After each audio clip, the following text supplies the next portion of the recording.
ay rated SPG. Striktong patnubay at gabay ng magulang ang kailangan. Maaaring may masiselang tema, lengguwahe, karahasan, sexual, horror o droga na hindi angkop sa mga bata.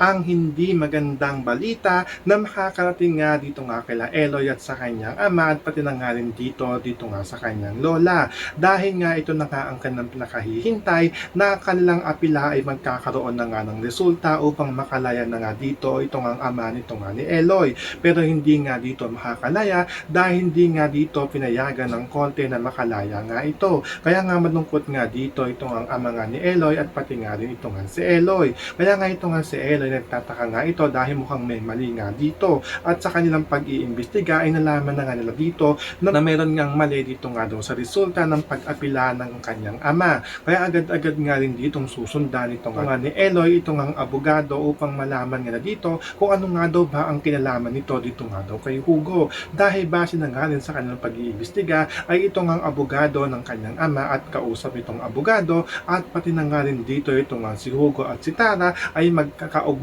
nga daw dito. Kaya palaisipan nga dito nga kay Eloy at dito nga sa kanyang mga kaibigan kung magkakasabwat nga daw ba ito. So pakakaabangan nga natin dito ang pag-iimbestiga na gagawin nito nga ni Eloy. Yan ang ating mga pakakatukan at pakakaabangan dito nga lang sa The Be True.